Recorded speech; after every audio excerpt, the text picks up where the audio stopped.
झारखंड विधानसभा का शीतकालीन सत्र आज से आहूत हो गया है। बता दें कि 5 दिसंबर से लेकर 11 दिसंबर तक ये सत्र चलेगा। कुल 5 कार्य दिवस होंगे और जैसे ही सत्ता पक्ष के विधायकों की बात हो, विपक्ष के विधायकों की झारखंड विधानसभा में पहुंचने का सिलसिला शुरू हुआ। एक दूसरे पर आरोप प्रत्यारोप का दौर भी शुरू हो गया। जहां सत्ताधारी दल कांग्रेस के विधायक, चाहे श्वेता सिंह की बात हो या स्वयं स्वास्थ्य मंत्री डॉक्टर इरफान की बात हो, तमाम लोगों ने कहा कि भारतीय जनता पार्टी के पास अब कोई काम नहीं बचा है। तो एक प्रोपेगेंडा सेट कर दिया गया है और एक बड़ा शब्द उन लोगों के द्वारा प्रयोग किया कि कई भारतीय जनता पार्टी के जो नेता थे उन्होंने नए सूट पैंट सिलवा लिए हैं, कोट पैंट सिलवा लिए, इस आशा में कि शायद झारखंड में कुछ उनकी दाल गल जाए और वो शपथ ग्रहण की तैयारी तक, यानी बड़े ख्याली पुलाव पका रहे थे। इस तरीके के आरोप चाहे झारखंड मुक्ति मोर्चा के विधायकों की बात हो, कांग्रेस के विधायकों की बात हो। तो पहले सुनिए क्या कुछ कह रहे सत्ता पक्ष के विधायक और मंत्री। वही कांग्रेस की सोच पर तो मुझे हंसी आती है कि कांग्रेस से अपना घर नहीं संभल रहा है तो कहती है कि बीजेपी षड्यंत्र रच रही है। भारतीय जनता पार्टी कोई षड्यंत्र नहीं रचती, भारतीय जनता पार्टी सेवा करती है। उनका आरोप है कि कैसे विधायक है जो कोट पैंट सिला लिए थे शपथ लेने के लिए, सरकार बन रही है, ऐसे बात को देखिए वो आरोप तो लगाएंगे ही लगाएंगे, लेकिन इन आरोपों के लगने से भाजपा को कोई फर्क नहीं पड़ता है। भाजपा अपना काम स्वच्छंद गति से करती है। सिलवाए थे? नहीं, हमने कोई नहीं सिलवाया है। ये कह रहे हैं कि बीजेपी के बहुत से विधायक कोट पैंट सिलवा लिए हैं। भाई ये तो अच्छी मानसिकता का परिचय है ना कि भाई इस तरह का कमेंट वो लोग कर रहे हैं। अच्छा उज्जवल जी, मुद्दे क्या है इस बार आप? हम लोगों के जो मुद्दे हैं सीधा विकास का ही मुद्दा है।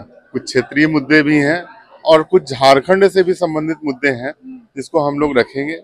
और विशेष रूप से मेरे क्षेत्र में स्वास्थ्य की बहुत समस्याएं हैं। हमारे यहाँ डॉक्टर नहीं है तो हम इस बार सत्र में जोरदार तरीके से डॉक्टर्स की मांग करेंगे। बीजेपी अच्छा, क्यों नहीं आप लोग सहयोग करें? केंद्र सरकार से पैसे नहीं मिल रहे हैं तो बीजेपी को सहयोग करे कि राज्य को पैसे मिल जाए। ऐसा नहीं है कि केंद्र सरकार से पैसे नहीं मिल रहे हैं। सरकार जो है सो एक गाना गा रही है कि हमें पैसा नहीं मिल रहा है, पैसा नहीं मिल रहा है। सरकार अपना सोचे। सरकार ये जो झारखंड की सरकार है सारा पैसा जो विकास का पैसा मैया सम्मान योजना में लगा दे रही है। एक भी विकास का काम नहीं हो पा रहा है और ऊपर से गा रही है कि केंद्र सरकार पैसे नहीं दे रही है। केंद्र सरकार पैसे नहीं दे रही है तो ऐसे ही थोड़ी राज चल रहा है। कांग्रेस का जो कार्य है बखूबी कर रही है और आने वाले 5 साल राज्य में अफवाह उड़ा रहे थे कि ऐसे गठबंधन हो जाएगा। नैरेटिव सेट करने की जो बात थी उसको क्लियर कर दीजिए। देखिए, कांग्रेस का आरोप है नैरेटिव। मेरी बात समझिए, भाजपा ने कभी नैरेटिव राजनीति की नहीं, कोई पॉलिटिक्स की नहीं। ये काम सिर्फ और सिर्फ कांग्रेस पार्टी की है और बखूबी वो कर रही है और उनको करने दीजिए। अब हाशिए में जा रही है और रेगुलर जाएंगी वो। आज क्या रहेगा, मतलब जो शीतकालीन सत्र है बीजेपी के पास कौन कौन से मुद्दे? देखिए, आज तो बहुत कुछ होना नहीं है, आज तो ये हो जाएगा, लेकिन जो तैयारियां हम लोग की हो रही है मंडे से होगा। तो मंडे के पहले हम लोग का विधायक दल का बैठक भी है और हम लोग जो भी मुद्दे हैं सारे मुद्दे को लेके बैठेंगे। राज्य में जो भी विकास का काम रुका हुआ है, मेन मुद्दा वही, उसको कैसे चालू करें। फंड का काफी घोर अभाव हो गया है, काम हो नहीं पा रही है।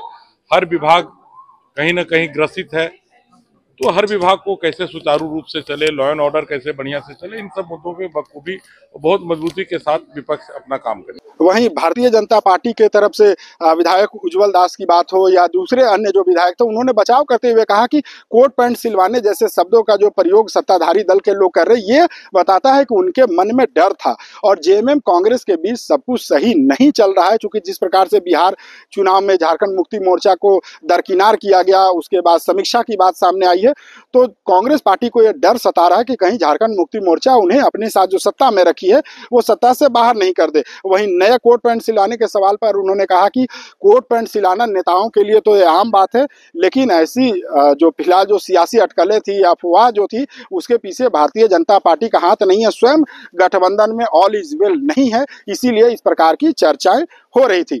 अब देखना दिलचस्प होगा कि जो चर्चाएं चल रही थी, सियासी अटकलें चल रही थी, उस पर सत्ताधारी दल के लोग बचाव करते हुए दिख रहे हैं। लेकिन कहा जाता है ना कि धुआं तभी उठता है जब कहीं नीचे जमीन की आग होती है। अब देखना होगा कि झारखंड में जो सियासी अटकलें का जो धुआं उठ रहा है, इस पर आने वाले भविष्य में क्या कुछ गति लेती है, झारखंड की सियासत करवट लेती है नहीं, ये तो आने वाले दिनों में पता चलेगा। फिलहाल झारखंड विधानसभा का शीतकालीन सत्र चल रहा है और झारखंड की 3.25 करोड़ जनता इस सत्र को टकटकी लगाकर देख रही है। चाहे बात युवाओं की हो, महिलाओं की हो, हर कोई देख रहा है, या किसानों की हो, व्यापारी वर्ग की हो, हर कोई देख रहा है, इस उम्मीद से कि शायद ये ये शीतकालीन सत्र राज्य की जनता की उम्मीदों को, आकांक्षाओं को पूरा करे।